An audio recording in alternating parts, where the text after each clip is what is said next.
Hey guys, this is AJ from Age's Adventures, and happy Star Wars Sunday. Today's fanfic will be, what if Mace Windu didn't die? So let's get on to this. Mace Windu stood on the edge of the Chancellor's office, his lightsaber ignited, facing off against the Sith Lord, Darth Sidious. The two powerful Force users engaged in a fierce duel, the sound of their clashing sabers echoing throughout the chamber.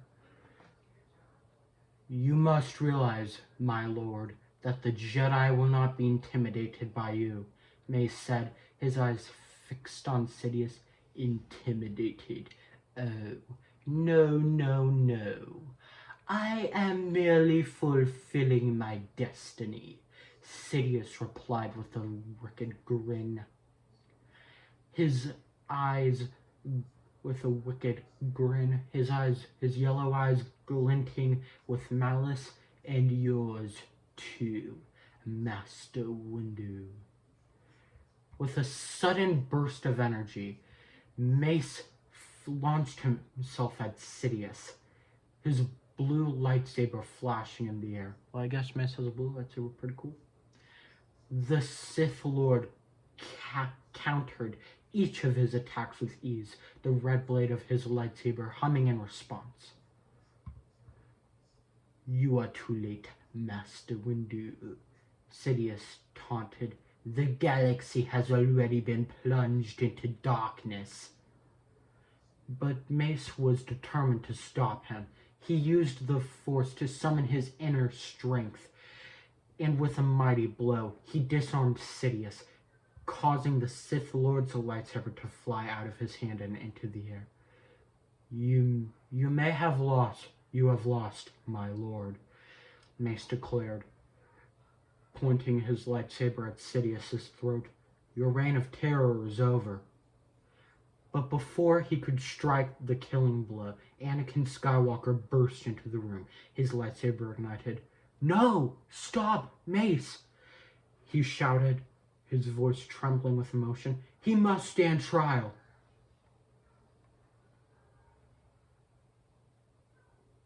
Mace hesitated for a moment.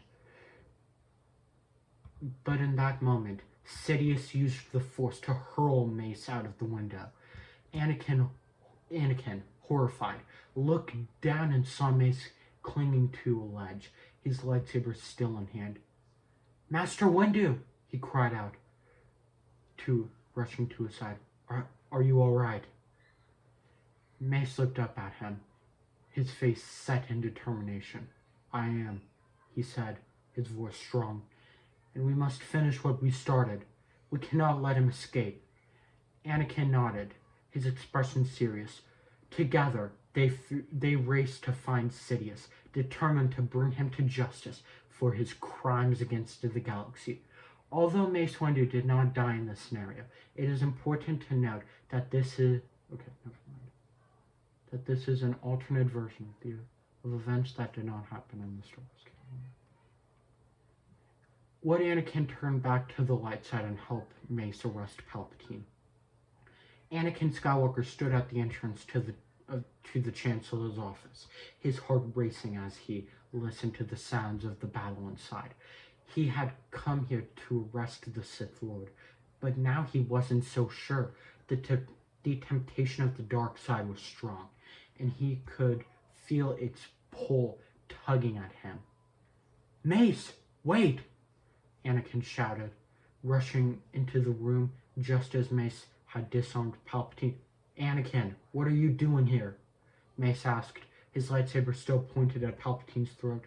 I came to stop you, Anakin said, his voice faltering. But I was wrong. We can't kill him. He must stand trial. Mace turned to look at him, his expression wary. Anakin, you know what he has done.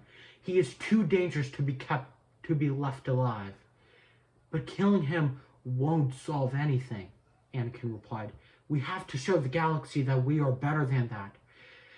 We have to do this the right way. Palpatine, sensing an opportunity, spoke up. Anakin, my boy, you must see that the Jedi are traitors. They are plotting to overthrow the Republic. Join me, and together we can bring order to the galaxy. Anakin hesitated, his mind racing.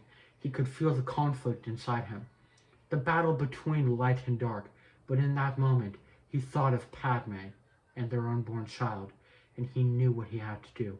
I can't, he said, turning away from Palpatine. I can't do this anymore. I have to do what's right. Mace nodded in approval, sensing the shift in Anakin's allegiance. Good, he said. Then let's take him into custody and bring him to trial. Together, Mace, Anakin, and a group of Jedi Masters subdued Palpatine, disarmed him, and took him into custody. The Sith Lord was brought before the Senate, where he was tried for his crimes against the galaxy. In the aftermath of his trial, Anakin Skywalker, now redeemed, returned to the Jedi Order and dedicated himself to restoring peace to the galaxy. He trained as a Jedi Knight and eventually rose to become one of the greatest Jedi in history, known for his bravery, his wisdom, and his devotion to the Force. How would the Senate react to Palpatine being the Sith Lord and killing Jedi? The Senate was in chaos as the news of Palpatine's true identity as a Sith Lord and his heinous crimes against the Jedi spread throughout the galaxy. Senators were in disbelief, struggling to come to terms with the fact that the leader they had trusted and followed for so long had been a monster all along. As Palpatine was brought before the Senate to face trial, the mood in the chamber was tense and in charge. Senators yelled and shouted, demanding justice for the fallen Jedi and for the countless innocent lives lost in the Clone Wars. How were you? You were supposed to protect us, to keep us safe, Senator Bail Organa shouted, his voice ringing out through the chamber. How could you do this? How could you betray us all? Palpatine, his face twisted in rage, sneered at the senators. You fools! You think you can judge me? You have no idea what power truly is. But the senators were undeterred, their anger fueling their determination to see justice done.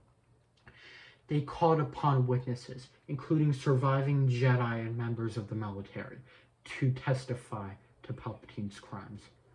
He ordered us to execute Order 66, to kill all the Jedi, General Ki-Adi-Mundi said, his voice filled with grief. He had been plotting this for years, right under our noses. We were blind, all of us. As the evidence piled up against him, Palpatine became increasingly desperate, using his powers to try and influence the outcome of the trial. But the senators were resolute, determined to see him held accountable for his actions. In the end, Palpatine was found guilty on all accounts and sentenced to life imprisonment. The Senate worked to rebuild the Republic and restore the Jedi and restored trust to the galaxy, while the surviving Jedi began to rebuild their order, learning from the mistakes of the past. The discovery of Palpatine's true nature as a Sith Lord and his betrayal of the Jedi sent shockwaves through the galaxy, but in the end, it brought a new era of hope and healing, as the people of the galaxy worked to put the past behind them and move forward into a brighter future. Would the Jedi find out that Anakin was with Padme and had children with her?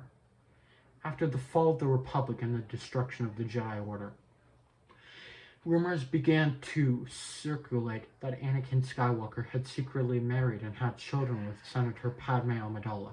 The surviving Jedi Masters were aware of these rumors, but they could not confirm them. However, one day, as the Jedi were regrouping and attempting to rebuild, a young woman appeared at their doorstep, holding two small children.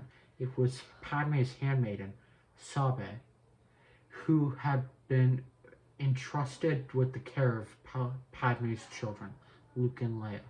"I have come to seek your protection," Sabe said, her voice shaking with emotion. "The Empire is hurting them, and I fear for their safety." I guess Palpatine loyalists still created their own empire. Pretty cool. The Jedi Masters, shocked and amazed to discover that Anakin had indeed fathered children, immediately took in Luke and Leia, promising to keep them safe from harm. They questioned Sabe about the children's origins, and she revealed the truth about Anakin and Padme's secret marriage. Yoda, one of the few surviving members of the Jedi Council, was troubled by the news. "A grave mistake, this was," he said, shaking his head. "Clouded by the dark side, we were. Missed many things, we did." Obi-Wan Kenobi, who had been Anakin's mentor and friend, was equally troubled. Anakin loved Padme deeply, he said, but his fear and anger drove him to the dark side. He couldn't see the harm he was causing.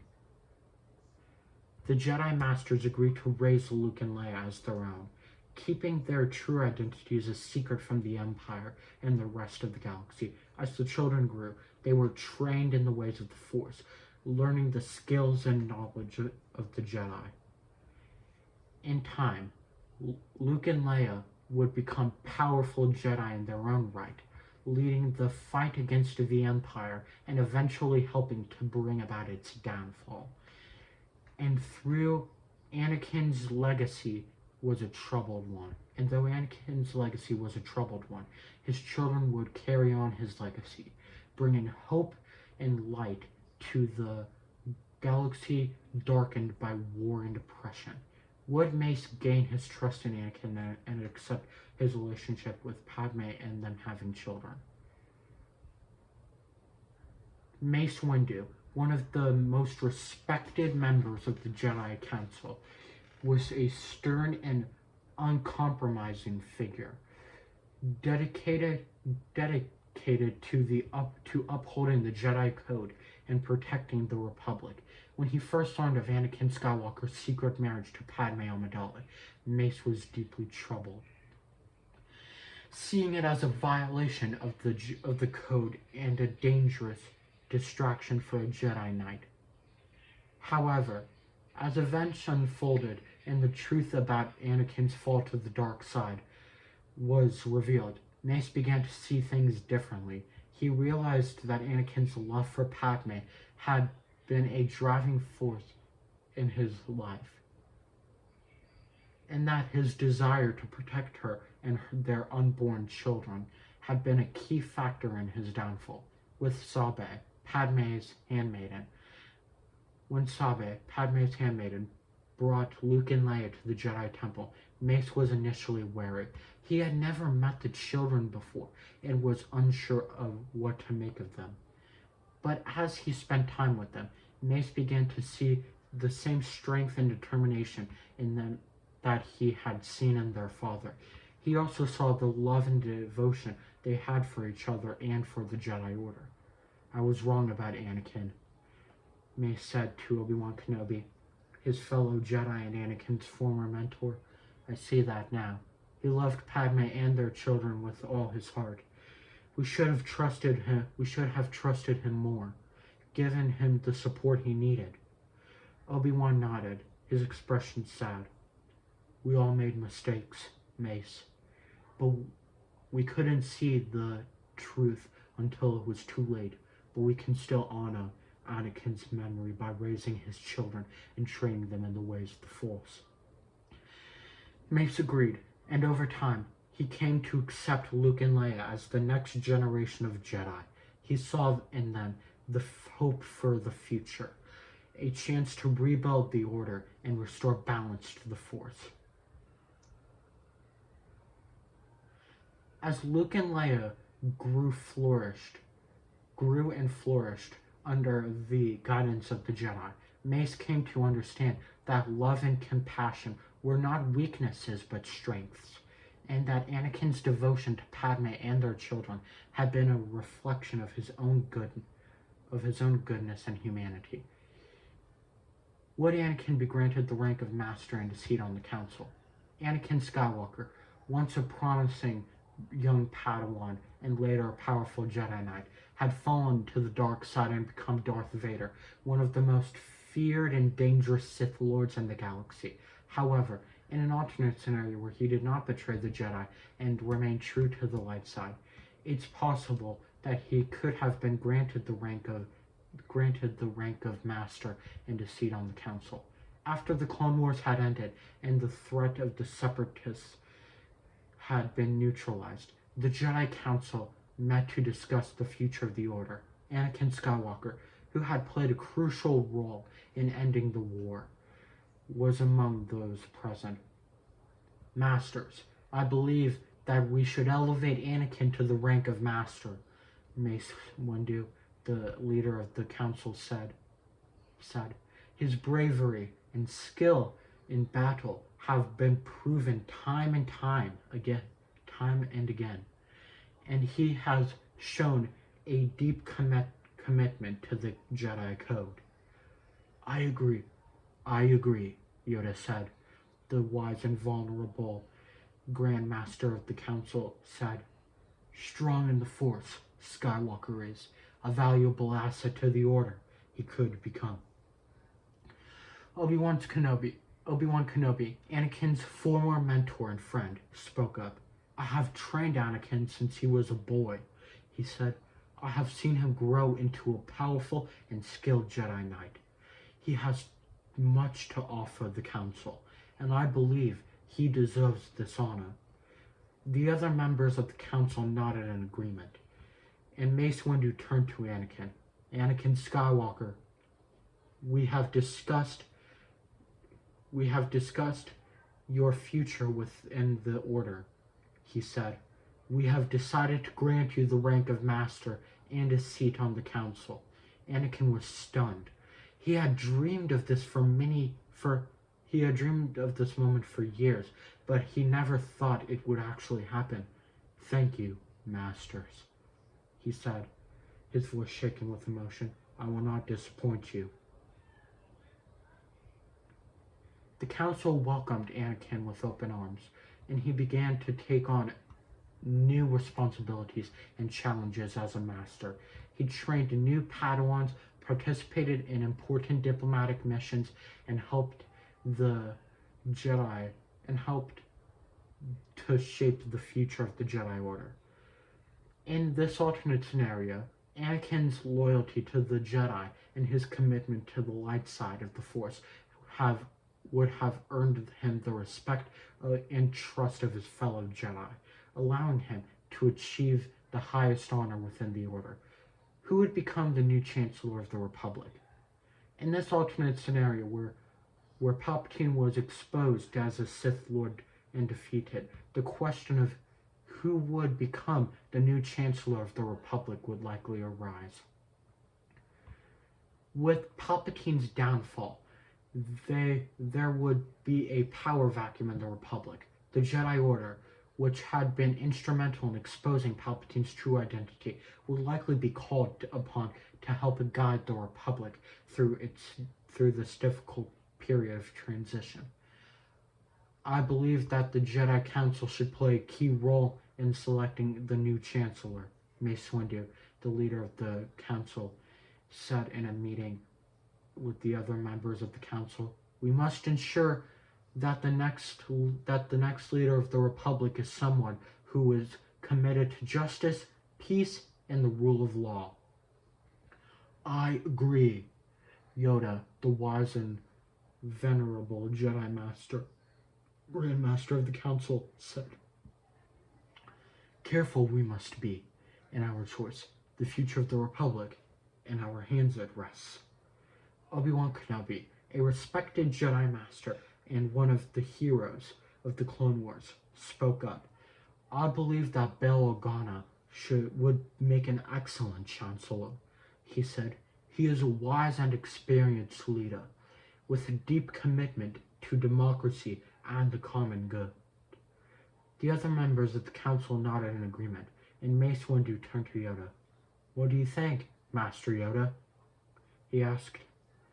Yoda considered the suggestion for a moment before nodding.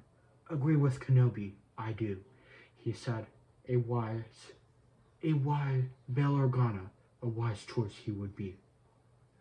The council then reached out to Bail Organa, the respected senator from Alderaan, and asked him to consider becoming the next Chancellor of the Republic.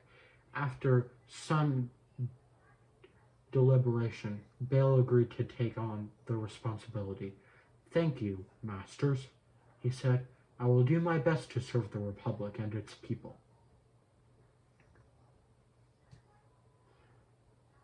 Bail Organa was then appointed as the new Chancellor of the Republic, and he worked closely with the Jedi Council and other key leaders to rebuild the Republic and restore order to the galaxy. His leadership, combined with the wisdom and guidance of the Jedi, helped to ensure a bright future for the galaxy far, far away. What would Bail Organa do when he learned of Order 66 and Palpatine's other contingency orders? Bail Organa, the newly appointed Chancellor of the Republic, was still coming to terms with the magnitude of the challenges facing the galaxy. He was in a meeting with the Jedi Council when news arrived of the sudden and brutal execution of Order 66, the command that turned the clone troopers against the Jedi Order. What is happening? Bail asked, his voice rising in alarm as he watched the holographic image of the clone troopers turning on their Jedi comrades. This cannot be real. Mace Windu, the leader of the Jedi Council, spoke up. This is a dark day for the Republic, Chancellor, he said gravely.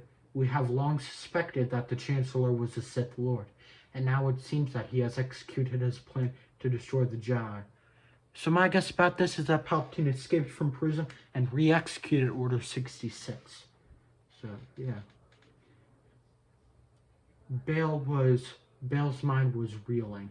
He had worked closely with the Jedi Order, and the thought of their sudden and violent demise was almost too much to bear. What can we do? He asked, looking to the Jedi for guidance. We must survive, Mace said, his expression grim. We must regroup and find a way to resist the Emperor's tyranny. But we cannot do it alone. Bail nodded in agreement. We must reach out to others who share our commitment to democracy and the rule of law. He said, we must rebuild a coalition to resist the Emperor's regime and bring him to justice. As the Jedi Council and Chancellor Organa discussed their next steps, news arrived of the other contingency orders that Palpatine had put in place, including Order 65, which authorized the removal of the Chancellor if they were deemed to be a threat to the Republic. Bail's face darkened as he heard the news. This is outrageous, he said. Palpatine has taken control of the Republic and turned it into a dictatorship. We must act swiftly to restore the democracy and the rule of law.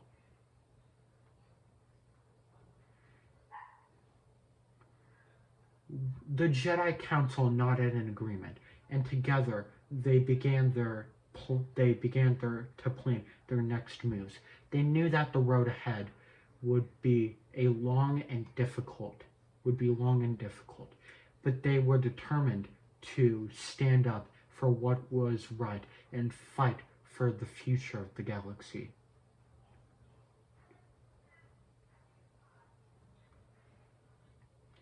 Would the Senate and the Jedi choose to put Palpatine up for execution? The news of Palpatine's treachery and the implementation of Order 66 had sent shockwaves throughout the galaxy. The Senate was in disarray, with many senators unsure of how to respond to the sudden violent turn of events. Meanwhile, the Jedi Order was reeling from the loss of so many of its members. As the dust settled, the Jedi Council and Chancellor Bail Organa began to discuss what to do with Palpatine, who had been exposed as a Sith Lord and the architect of the Republic's downfall. The Emperor must be held accountable for his crimes, Mace Windu said, his voice firm. He has orchestrated the destruction of the Jedi and the subversion of the Republic. He cannot be allowed to escape justice. I agree, Bail Organa said, but how do we proceed? We cannot simply arrest the Emperor and put him on trial. He has too much power and influence. Obi-Wan Kenobi spoke up. There is only one way to defeat a Sith Lord, to deal with a Sith Lord, he said. We must destroy him. Bail's eyes widened in surprise. You mean execute him? He asked. Obi-Wan nodded. It's the only way to ensure that he can never threaten the galaxy again, he said. We cannot afford to take any chances. The Jedi Council and Chancellor Organa discussed the matter at length, weighing the risks and benefits of various courses of action. In the end, they decided that Palpatine must be put to death. The decision was not made lightly. The Senate was divided on the matter, with some arguing that the rule of law must be upheld at all costs, while others believed that executing the Emperor would set a dangerous precedent. The Jedi Council and Chancellor Organa stood firm. However, they believed that the only way to restore justice and order to the galaxy was to eliminate the source of evil that had plagued it for so long. In the end, Palpatine was executed, and the galaxy began the long process of rebuilding and healing. The Jedi Council and Chancellor Organa faced criticism and opposition for their decision, but they stood by their belief that sometimes difficult and painful choices must be made for the greater good. Would the Senate take out the clone's inhibitor chips and decommission them? After the fall of the Emperor and the exposure of the conspiracy behind the Clone Wars, the Senate was left with a daunting task: how to move forward and prevent another catastrophic conflict from tearing the galaxy apart. One of the key issues that needed to be addressed was the role of the clone troopers. While they had been instrumental in defeating the Separatists and ending the war, their loyalty to the Republic and their willingness to follow orders without question had ultimately led to the downfall of the Jedi Order and the rise of the Empire. As the dust settled, a group of senators led by Bail Organa began to investigate the clone trooper program and the nature of the clones' programming. What they discovered was shocking. The clones had been implanted with inhibitor chips that compelled them to obey Order 66 and turn on the Jedi. This is outrageous, Bail Organa said, his voice shaking with anger. The clones were designed to be loyal to the Republic, not to a single individual. And now we know that they were programmed to betray us all along. We cannot let this stand, Mon Mothma said, her expression grim. We must take action to ensure that this can never happen again. The Senate quickly passed legislation to decommission the clone troopers and remove their inhibitor chips. The process was slow and difficult, but in time, every clone was freed from their programming and allowed to make their own choices. The decision was not without controversy. Some argue that the clones had been created for a specific purpose and that decommissioning them was a waste of resources. Others argued that the clones had been used as disposable tools by the Republic and deserved to be freed from their bonds. Despite the opposition, the Senate and the new Jedi Council stood firm. They believed that the clone trooper program had been a mistake and that the clones deserved a chance to live their lives as free beings. In the end, the decommissioning of the clone troopers and the removal of their inhibitor chips was a major step forward for the galaxy. It helped to restore faith in the Republic and gave hope to those who had been opposed to and enslaved by the Empire. Would the Jedi allow Anakin to train his children? The question of whether Anakin Skywalker should be allowed to train his children was a difficult one for the Jedi Order. On the one hand, Anakin was a skilled and experienced Jedi Knight who had been instrumental in defeating the Sith and restoring balance to the Force. On the other hand, his fall to the dark side had led to the destruction of the Order and the rise of the Empire. As the new Jedi Council convened to discuss the matter, there was much debate and disagreement. "I believe that Anakin should be allowed to train his children," Master Yoda said, his voice grave. "He has much to teach them, and they have much to learn from him." "But he was a Sith Lord," Mace Windu countered, his expression stern. "He nearly destroyed the Jedi Order and the Republic. How can we trust him to teach his children the ways of the Force?" "He has already redeemed himself," Obi-Wan Kenobi spoke up, "and he has proven himself to be a skilled and compassionate teacher. I believe he deserves a chance to train his children." In the end, the Council voted to allow Anakin to train his children, under the condition that he be closely monitored and that his teachings be reviewed by the Council. Anakin was overjoyed by the decision. "Thank you, Masters," he said, his voice choked with emotion. "I will do everything in my power to ensure that my children become great Jedi and uphold the principles of the Order." As the years went by, Anakin trained his children, Luke and Leia, in the ways of the Force. He taught them to respect all life, to use their powers wisely, and to never give in to anger or fear. The Council watched their progress closely, and they were impressed with what they saw. Luke and Leia were skilled and compassionate Jedi who worked tirelessly to promote peace and justice throughout the galaxy. In the end, the decision to allow Anakin to train his children proved to be a wise one. It helped to restore the Jedi Order and ensure that the legacy of the Jedi will live on for generations to come. Would Anakin tell the Council he was with Padme and they had children? After the fall of the Empire and the restoration of the Jedi Order, Anakin Skywalker sat before the newly reformed Jedi Council, his eyes downcast. "Master Skywalker," Master Yoda said, his voice gentle, "we sense much turmoil within you. What is it that troubles you?"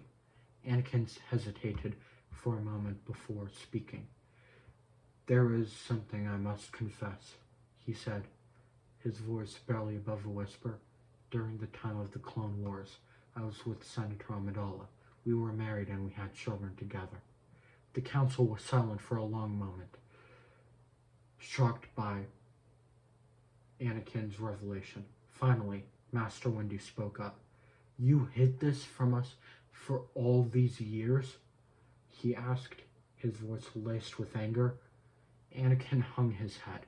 "I was afraid," he admitted, "afraid of what the Council would do if they found out, afraid of losing everything I had fought so hard to gain."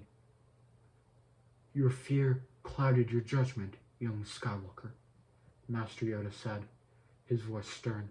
"But we are Jedi, and we must always strive to do what is right, even when it is difficult. What of your children?"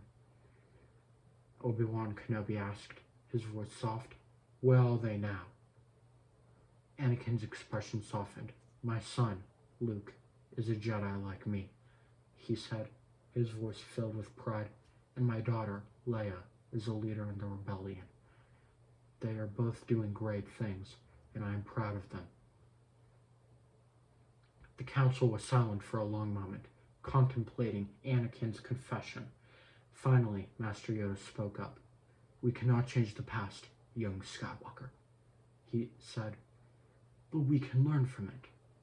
Your actions have shown us that even the greatest Jedi can fall to darkness. We must always be vigilant and guard against the lure of the dark side." Anakin nodded, his eyes filled with regret. "I understand," he said, "and I will do everything in my power to make amends for my mistakes." The council nodded in agreement, and Anakin was given the opportunity to continue his training and serve the Jedi Order once more. Though his confession had caused shock and dismay, it had also shown that even the most flawed Jedi could seek redemption and make a difference in the galaxy. What would the Jedi do? What would the Jedi decide to do with Maul after Ahsoka brought him to Coruscant from Mandalore? Ahsoka Tano stood before the Jedi Council with a bound and unconscious Maul at her feet. "Master Windu, Master Yoda, I have brought Darth Maul back as requested," Ahsoka said, her voice steady despite the weight of the situation. The council looked at Maul, assessing the situation. "What do you suppose we do with him?" Master Windu asked, his voice grave. He was the one leading the Shadow Collective and working with the Death Watch to overthrow the legitimate government of Mandalore," Ahsoka said. "He also killed many innocents, including Satine Kryze, the former Duchess of Mandalore. He deserves to be brought to justice." "Indeed," Master Yoda said. "But how do we know he will not escape or cause more harm?" "I have a suggestion," Ahsoka said. "I can take him into custody and bring him to the Republic prison on Coruscant. I can make sure he is secured and kept in stasis until his trial." The council considered her proposal for a moment before agreeing. "Very well, Ahsoka," Master Windu said. "You have proven yourself trustworthy in the past, and we believe you can handle this task." Ahsoka nodded, grateful for the opportunity to make amends for her past mistakes. She picked up Maul and carried him out of the council chamber, determined to keep him from causing any more harm. As she left, the council debated what to do with Maul.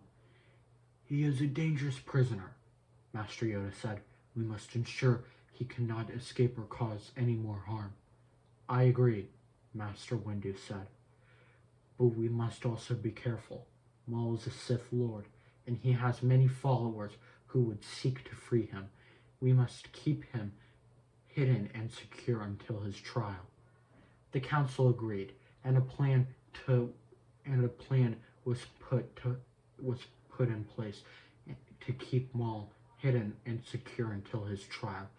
Though his fate was uncertain, the Jedi knew that justice would be served, and the galaxy would be made safer with Maul behind bars. Would Ahsoka rejoin the Jedi Order?